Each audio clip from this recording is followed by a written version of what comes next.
Good morning, everyone. Welcome to today's webinar. We're just going to wait a few minutes to let some more folks join in.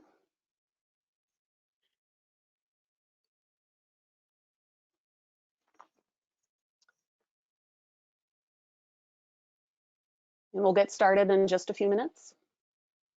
Today's topic is wastewater worker safety in a changing world. And we'll get started in just a couple of minutes.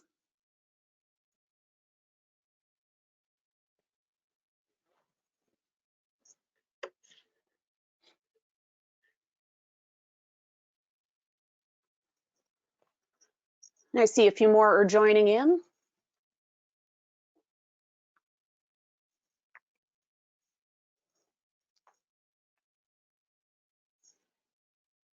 Okay. Good morning, everyone. Welcome to today's webinar, Wastewater Worker Safety in a Changing World. I wanted to just go over a few quick housekeeping items. You should have a control panel on your computer screen, and as an attendee, you're automatically muted. However, you do have the ability to submit questions via the questions panel in the control panel. So if you want to at any time during the webinar, feel free to submit a question. We will have time for a Q&A session at the end of today's webinar. So please feel free to submit questions at any time and we will address them at the end. If, however, we don't get to all the questions, we will certainly be sending a follow-up of today's webinar, including a link to the presentation and any questions that we didn't get to. With that, I'd like to kick it over to our moderator for today's webinar, Luke Lagis, editor of Municipal Sewer and Water magazine. Luke? Thank you. Welcome everyone to Wastewater Worker Safety in a Changing World, presented by KEG and Cleaner Magazine. My name is Luke Lagis. I am the editor of Municipal Sewer and Water magazine and was editor of Cleaner for several years. The current COVID-19 pandemic has highlighted the importance of cleanliness to help reduce the spread of disease. New CDC reports show surprisingly high amounts of the COVID-19 virus in raw sewage. With the recent and continuing surge of these and other dangerous pathogens flowing into our sewers, it's more important than ever to help protect our vital wastewater workers serving on the front lines of community health and safety. Before we go any further, I just want to remind everyone that you can use your control panel to submit questions for the Q&A session at the end of this webinar. Now I'd like to introduce you to our panelists. Dan Story started in the industry doing combination sewer truck demonstrations and selling KEG nozzles before becoming the first employee of KEG Technologies. Dan is a hands-on salesperson who helps operators resolve the daily problems that come with maintaining wastewater and stormwater lines. Ken Billingham is the international product specialist for KEG GmbH, a German manufacturer of highly efficient pipe cleaning tools and camera systems, and KEG Technologies, the North American distributor for these products. His many years of experience and diverse knowledge of the collection systems throughout his area of responsibility are instrumental in helping him find solutions for the many challenges his customers regularly face. Hydro Products president TJ Suter has been involved in the wastewater industry for over 27 years. He started his first pipeline maintenance business in 1991, specializing in industrial and municipal sewer maintenance services. He eventually franchised the business and later began developing antibacterial defense equipment to protect wastewater workers. The result of that work is the Vanguard pathogen defense system. For nearly 10 years, the Vanguard system has been used by agencies across North America to help protect wastewater workers from dangerous pathogens and other hazards they encounter during routine sewer maintenance operations, And with that, I'll hand it over to Mr. Suter. Well, thank you, Luke and Anna. I appreciate the introduction. I appreciate all you attendees taking the time out of your day to join us here.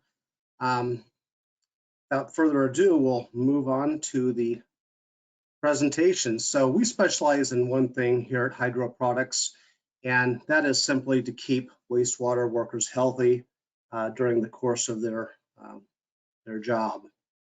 So a little bit about myself. My name is TJ. This is my beautiful wife, Renee. We live here in Colorado, and I started the business out here in Colorado for hydrophysics 29 years ago. and in 1991 and franchised it in 1995. And we currently are operating today. But during my personal life, when I wasn't at work, I worked at a hospice for a number of years. And with the time at my hospice, in conjunction with working in wastewater, I learned lots and lots about pathogen safety. And I also learned that about 80% of these contagious diseases can be transmitted through bodily fluids and waste. So that was a big wake-up call, and all of this was verified by the World Health Organization back in 2015. As you guys know, in our wastewater industry, I didn't put this in to gross anybody out, but those of you who are in wastewater know this is a very, very common situation, even this moment, for these hoses coming out of sanitary sewers. For those of you who might be in management and don't work in wastewater directly, this is what your workers are dealing with literally on about every run coming out of sanitary sewer systems. So it hit a little bit closer to home because I have a son that's pretty close to this, 27-year age. And what had happened is he was working in a wastewater line on a lift station, I believe, and got cut, ended up having bacterial meningitis. And the result of that caused some paralysis, and literally he is out on lifetime disability at the city's expense. So very, very expensive for that particular agency. And that's not the real guy, that's just a screenshot of a model in a wheelchair. So that's not the individual for his own privacy. But also I found that, in working in wastewater, we deal with a lot of, what I call hotspots, such as hospitals, hospices, schools, universities, prisons, etc., airports, any number of things. And so we're dealing with lots and lots of pathogens coming out of wastewater from any number of sources. That was what really spurred me to invent the Vanguard system originally. I built it primarily for my own workers back when we were doing mainline jetting, but commercialize it to be able to be put out to other agencies around the globe. Before I get too far into this, these are some of the sources cited. I don't make this information up as I go. It's very findable on any of these sources. Coronavirus, obviously, everybody on the planet has now heard about that. It started back on November 17, 2019, and has quickly spread around the globe. The interesting thing about corona is there's 7 known coronaviruses. The first 4 really are not very impressive. They give us colds and cause respiratory problems. But then back in 2002, SARS came about, and that raised quite a few eyebrows around the globe because it was very, very serious. Followed very closely, the next COVID virus was MERS, Middle Eastern Respiratory Virus, which even got more attention. So now we got the king of them right now, which is COVID-19, coronavirus 2019, which has obviously caused severe interruptions all around the planet at this point. There's been a lot of new articles and so forth on pandemics and wastewater workers, et cetera, around the world. And this was one published by Municipal Sewer and Water magazine. But also prior to the COVID outbreak, it really caught us all by surprise because frankly, the Vanguard system was designed to help keep workers much more protected when working around other high consequence pathogens. One of the most recent ones that was a major one prior to this was the Ebola. And that's when WRF and everybody started getting on board about talking about research and human health, et cetera, for wastewater. This one was at WEFTEC talking about, the studies addressing Ebola and antibiotic-resistant challenges, et cetera. The World Health Organization got involved. They were talking about the threats real for communicable diseases for those who handle wastewater, etc. So we do know that dangerous pathogens are found in wastewater, and they are increasing at a very alarming rate. I don't know if any of you had seen this. We have enough viewers, and I'm sure some of you had, and they were talking about hunting the nightmare bacteria, which ended up being called CRE, which stands for carbapenem resistant Enterobacteriaceae. Fortunately for me, they've abbreviated it, so I don't have to say that all the time. But it's bacteria that's developed resistance to multiple types of antibiotics, including our very most powerful ones, which are carbapenems. So prior to COVID-19 that's stolen the spotlight from everything, we were really concentrating on more of these CREs that are found in wastewater. In fact, prior to COVID, this was the total number of publications that the World Health Organization really considered as critical pathogens that we were dealing with. And as you can see, there was 3 of them that they were talking about, and that green one is the CRE. So MBio had done a very big study, and MBio is a big research facility that does research for doctors and medical clinics and drug companies, etc., to see what's coming up so that they can start working on treatments. Well, what they had done is gone to a hospital checking for these CREs, which are the high consequence pathogens, and they went into the rooms and checked the sink drains, water traps, etc., found that those were 3.2% positive for CRE. Next, they go into housekeeping, check the floor drains, equipment, mops, handles, etc., find 12.5%. Well, here's where the rubber meets the road when we get outside of that hospital in our industry dealing with the wastewater. They went and checked manholes, pipes, sludges, etc., and take a guess what that number is, just for your own group. Nearly 80%.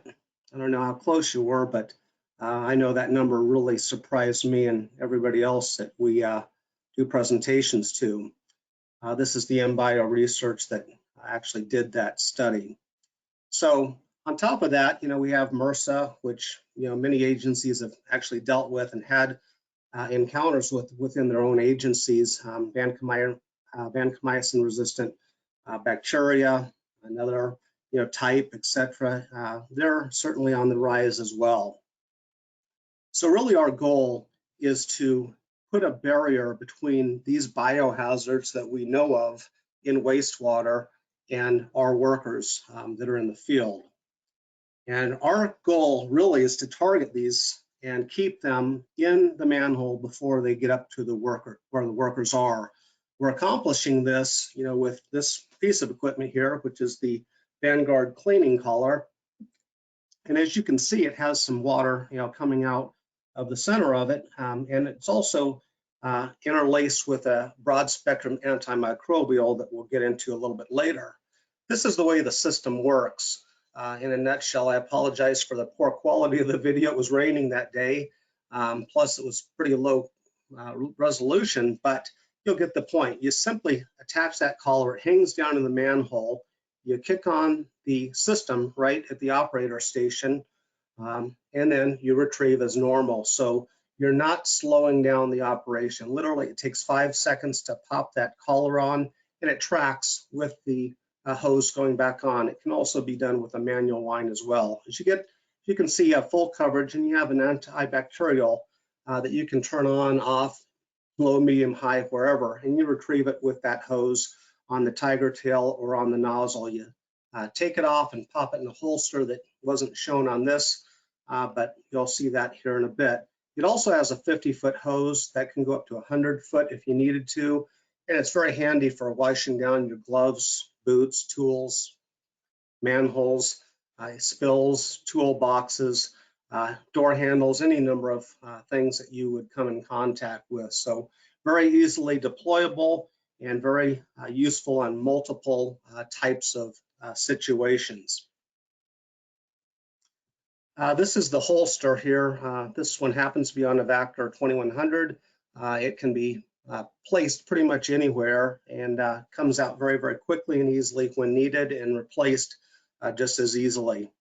Here is another one, and it shows the utility. This was actually in Scottsbluff, Nebraska, where we filmed this, and we said, hey, show us the worst line you have in the city. We're going to pop this Vanguard collar on, and let's see the results. So I'll let you see a portion of that.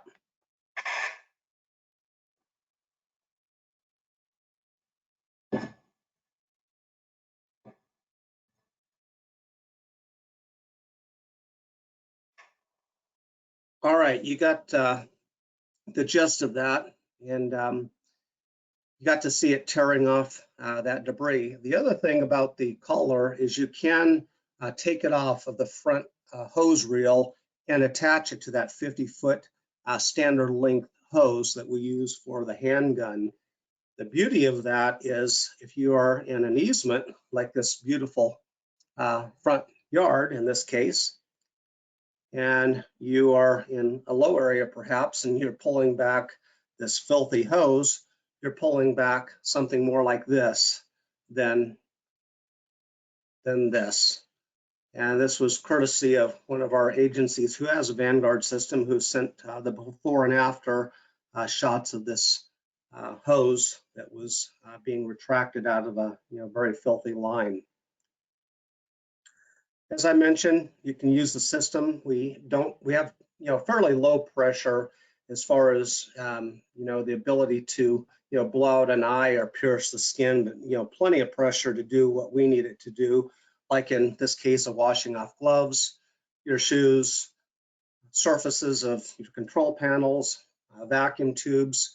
I left this slide in because we did have a gentleman actually slip off that bottom stair and cut his calf, and had some very, very serious infection in his calf due to that. So I left that picture in. But also you can use it for cleaning up around the manhole.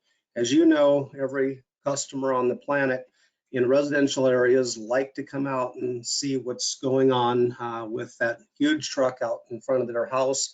And it's a great opportunity, when you have the Vanguard system out and you're cleaning it and they say, hey, what are you spraying? And you simply say, I know our guys do, and they say, we're simply sanitizing this area for your protection. So it's a great PR for your agency as well.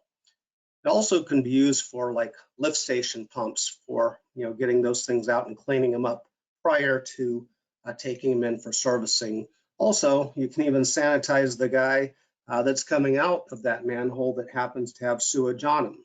So it's very utilitarian, can be used in a lot of different situations. So the main thing is, how well does it work? That was the question that Colorado Springs had asked us when we had sold the first 3 systems to them, many years ago. And I said, well, you can clearly see that, blasts off all that junk off that hose, and the guys are really liking. They said, well, that's nice, TJ, but that's not going to fly with management. So you need to have a professional study done, which we did. We ended up hiring a company called TG Labs out of Colorado, here in Greenwood Village specifically, and they came out and followed around the guys and checked the equipment and tools, etc., for the bacteria that broad spectrum bacteria. We weren't looking for any particular bacteria because there's literally thousands upon thousands of them. We just wanted the bulk reduction of it. And we found that they were removing up to 98% of that bacteria. And I want to emphasize this was an independent lab study, wasn't anything we did ourselves, but we are duplicating it very, very regularly when we go out and test ourselves. This is the chart of having the system without the Vanguard and then after having the Vanguard on it. And the colony formation units is simply a unit of measurement that laboratories use to tell you how many colonies of different bacteria are on, but you get the point of the reduction. This is the Vanguard system. It's now housed in a stainless steel box. We can install it pretty much anywhere on any type of truck or CCTV equipment very easily. This particular one has a bracket that can be mounted on a wall in this brand. Another one was another type of bracket. put them pretty much anywhere on trucks. This customer wanted that reel up on top and having that on the side. One thing I want to mention is it's all modular, so you can mount it wherever there's room for it. So lots of different configurations and different, either vertical or horizontal positioning, it doesn't matter. This is this is down in Houston. This is a 100-foot reel that they wanted because their easements are a little bit further away than, the 50-foot that we standard on the Vanguard systems. So validation by the customers is really the most important thing to me because, if you sold somebody something once, well, that can be done, but getting repeat business is what we are all about here at Hydro Products. And I'm proud to say we have a 95% reorder rate from customers who do have systems. These are some of the agencies, just a handful of them that you might recognize. And we realize, particularly right now, you guys have a lot of decisions to make as agency directors or supervisors or foremen. But we offer some of the solutions you might be looking for, and that is to help reduce sick time and potential hospitalization of your workers. Also, peace of mind for workers who are working in, certainly a known pathogen source. There's no question about that. I know my wife was very concerned when I'd come home with my, dirty clothes and, putting them in the laundry and so forth. When I was, starting out, I know better now to have it separated out. I know that's a big concern for, for my wife of bringing home something, to our family. Also, we're able to guard against rising workman's comp and long-term disability. Remember that guy I showed you earlier, that model in the wheelchair? Well, that was a true situation. Could you imagine the expense that agency is going to go through to put a guy that's in his mid-20s for lifetime disability? I mean, we're talking millions of dollars. And also by mitigating risk, hazard pay requests are more easily addressed because you can say, hey, we're doing everything we can to protect you. And this is where I think, frankly, it's going to get quite expensive, is the legal expenses. As you guys know, in your states, just like we have in ours, everybody and their brothers are seeing these ads by attorneys. Did you get injured? Did you do? Well, you're entitled to a lot of money. Well, I think you can mitigate a lot of that expense simply by providing the tools that are necessary to help keep workers safe. So KEG Technologies, who's one of the sponsors of the presentations, just as a special thank you, we didn't want to make this a commercial, but we did want to give you, a special offer for taking the time to watch this presentation. And what they're wanting to offer you is if you purchased a Vanguard system, you'll get a $1,000 credit towards the purchase of their Tier 3 nozzles. They have some fantastic products there at KEG, and I'm sure they'd be very, very happy to talk to you in further detail about this after the presentation. I know they'll be sending out an email to each of you, and you'll get some additional information on that offer. So I want to thank you for taking the time to watch this, and we're going to open it up for questions, and I'm going to send it back over to Luke, the editor of the Water and or Sewer and Water magazine. So over to you there, Luke. Thanks, TJ. One of the first questions that came in is, do you have setups for CCTV systems? Yes, absolutely. We do have those systems. You're fighting three different battles with CCTVs. Is number one, they can go very, very long distances. Number two, they travel slowly. And number three, you carry a very limited amount of water. But yes, we do have that, and they consume a little bit less on the jet trucks or combo trucks. You're consuming about a gallon of water a minute, and you're integrating that antibacterial in there. And on the CCTV units, you're way less than half of that. So yeah, we can do that. Excellent. And next question, you mentioned the truck in Houston that has that had the 100-foot hose reel on it. Is this available with 200-foot reels? Yes, yeah, you could get 200 foot. You're going to lose a little bit of line pressure, but we can certainly do the calculations, because the longer we're having to push that. And also, they wanted a spring-loaded self-retractable. So they wouldn't have a spring-loaded retractable unit for 200 feet, but you could, get electric wind or hand wind it if you want. But yeah, we can provide 200 foot as well. Very good.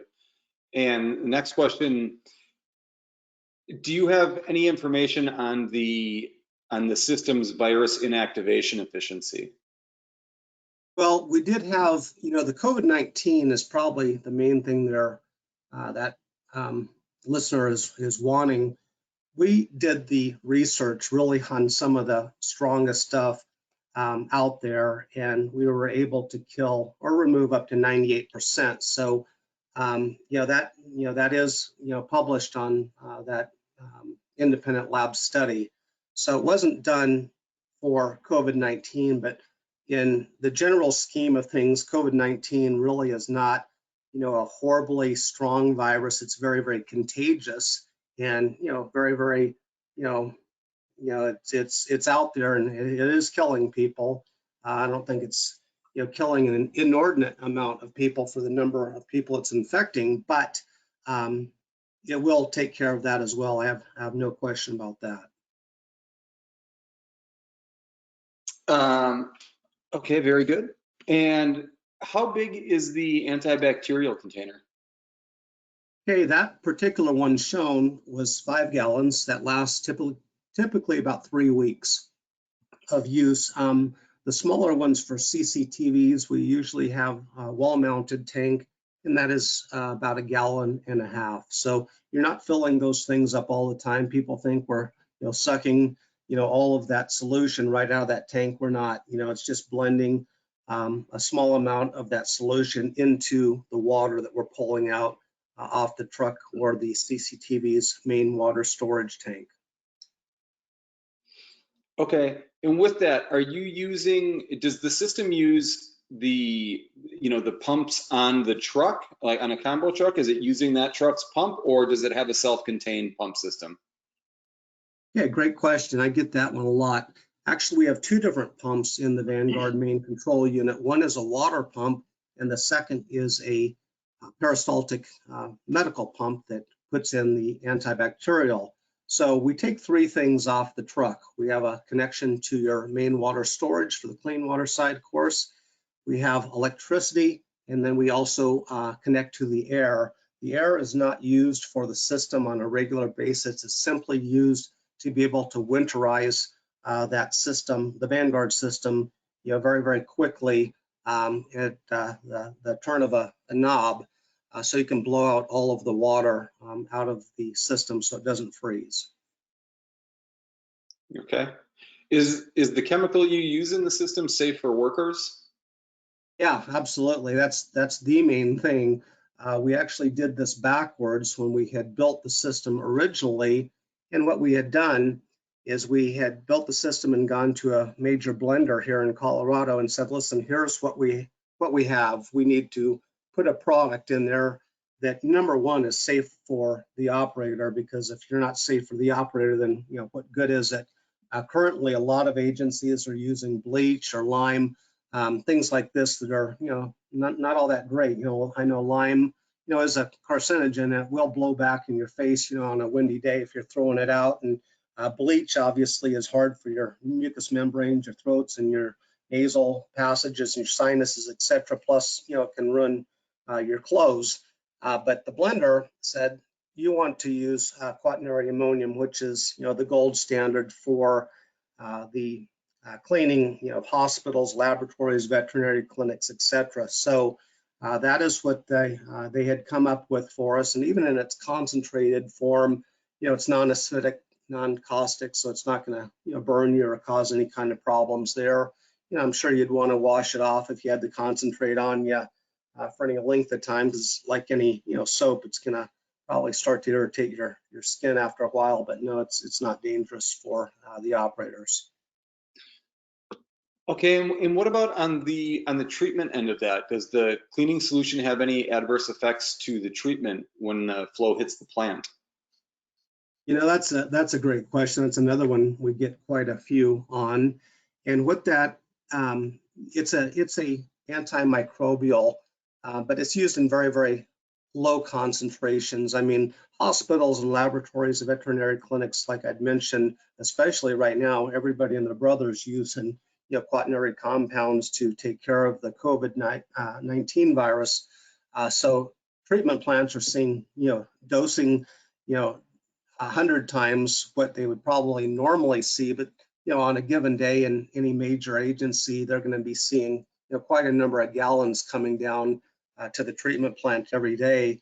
But it's not like a herbicide or something that's going to cause any kind of major problems if you use lots and lots of it. But it's something that's seen already. But the amount that we use for the direct washing of the hose is like completely minuscule. You're going to be on parts per quadrillion for any kind of testing on any type of treatment plant that's in a medium-sized city. It's a very, very small amount. Okay. For those utilities, working in the colder climates, does the solution freeze, or is it stable in winter when it's stored outside in the tank on the truck? Yeah, it's actually designed for that. In fact, what we had, we have a number of systems in lots of cold climates. So once you blow out all of the water out of the main unit, out of the hoses and the main system itself, the tank obviously stays out in the open and it doesn't get blown out or anything, but it does have some propylene glycol, which is non-toxic antifreeze, same alcohol that's in liquor. Wouldn't recommend drinking it, but it's the same type of alcohol to prevent freezing. So we're good for, I believe it's 20 degrees below zero. So most people wouldn't be out in that neck of the woods unless there's a major emergency, but it's not going to freeze on you. Okay.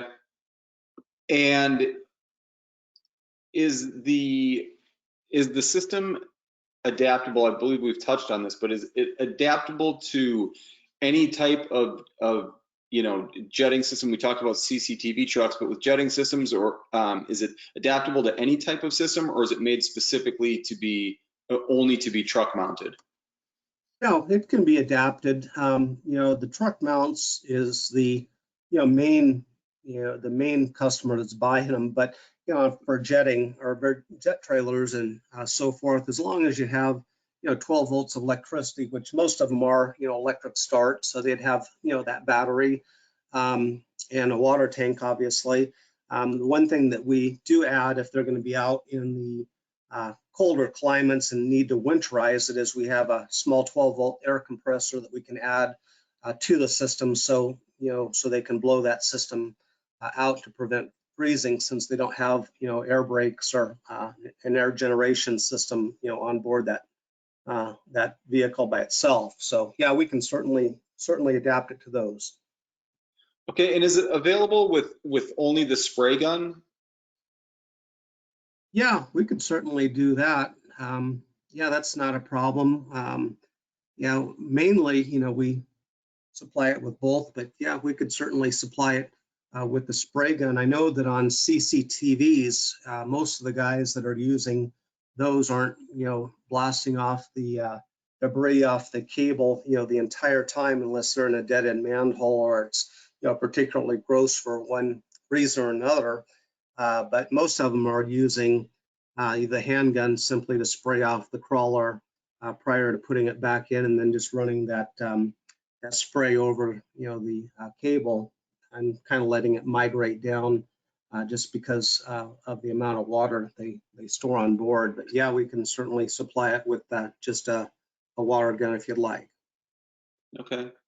And with the system as a whole, what is the expected service life of the system? And with the the built-in pumps you mentioned, are they off the shelf replaceable? Do they have any type of warranty? Yeah, I mean, we the system is really built to be on the truck, fairly close to the service life of the vehicle is the goal. Most of our problems that we do have with the system, is freezing, because somebody forgot, to freeze protect it. We have, taken measures to help, promote, freeze protection, but a lot of times it will happen in like freak freeze areas. If you're in the middle of Minnesota, you're used to getting, freeze conditions, but if you're somewhere in Southern California, you might have a freeze condition every now and again, and the guys aren't used to winterizing that. But we don't really have necessarily off-the-shelf parts for the system. We do have interchangeable parts that we can put in, for a very reasonable amount. We do have a, 1-year parts and labor. We had some issues on our very early models because we had a leak issue with, a couple of components. Fortunately, after being, out in the field for a number of years, we've been able to eliminate that problem. But one of the mistakes that was made is it was made to be watertight. Well, that's great, for, a laboratory or being somewhere, out where you're not going to have people washing the system off with high pressure, power washers to clean the truck. Well, some, moisture would get in and corrode some of the components, but, we've alleviated that and put in a couple of vents. So we have a, very solid system now and have very, very few problems with them. Okay. And we've talked about the the safety of the system, the chemical that you're using with both workers and on the treatment side. What about its environmental impact in terms of lawns, vegetation, those types of things when workers are in those types of areas? Yeah, that was one of the main criteria, when we were having the product blended, was it needs to be safe, for lawns and so forth, because we know, spills can happen, on lawns, or you're dragging something across, or you tracked it across. So in its diluted form, which is the form that it comes out of the spray gun, it's not, like I said, it's not a herbicide, so it's not designed to kill vegetation. It's a antimicrobial, so it kills, bacteria and viruses, etc. So it is safe on lawns. You wouldn't want to dump the concentrate on certain, otherwise you'd have a problem. But used in the normal application, of spraying it down, we've had no reports or any problems with the product on lawns or shrubs or trees. Okay. And is that chemical, is it approved by the EPA or CDC for COVID-19, or can your system use alternate chemicals that are? Well, yeah, you probably could use some alternate chemicals that are. We have not tested it on, COVID-19 particularly, but as I mentioned a little bit earlier, it's not a particularly hardy, strain of bacteria. We were looking, more back when we had built the system, to take care of MRSA, C. diff, MERS, these types of things. And, MERS, as I mentioned, is a COVID-19 or a COVID strain of bacteria. So, I have no question that it would take care of that, that strain of bacteria, just like it does everything else, but we have not had any individual tests for it. I did want to caution, all of our research has been done with the product, that we manufacture. And, just to address that really quick, we don't kill you on the price of the solution. The solution is very, very inexpensive to apply. You're only going to go through typically about a drum, maybe a drum and a half per year per system. So you might have, a little bit invested in that, but certainly going to reduce your exposure for, other consequences if you don't. But you can use some other products. We need to know what it is. We don't want to harm the system or, harm any people that are using the system. So, it would void the warranty. I'll tell you that up front, because some people have put a number of things through through the system thinking it would work, and we ended up with some problems. Okay. And can that chemical be used in what you're using specifically in the Vanguard system? Can that be used in other chemical additive systems? Well, I suppose it could, but I wouldn't really recommend it, because it was built specifically for the Vanguard system in this particular setting. And also we wouldn't want to have any kind of adverse chemical reaction that we weren't expecting. So I would definitely make sure and review the SDS. If you were going to put it in something else, but we have not had any problem to date with that type of situation. Okay. I believe that is all the questions I have for right now. I certainly appreciate all the attendees who submitted questions, and I believe that's what we have for now. Thank you, Luke and TJ, for presenting. Just a brief recap to those attending. We will be sending a follow-up email tomorrow with a link to view this entire presentation. So if you want to recap or see some of the materials that TJ presented today, or get info on any more of the Q&A that was asked at the end, we'll have an email being sent out tomorrow morning. And if you have any additional questions, there'll be contact info on that email. And we will also send out a recap of the questions asked during today's webinar. Thank you for attending. Thanks again to everybody for participating, and I hope you have a great rest of your day. Thanks, everyone. Thank you.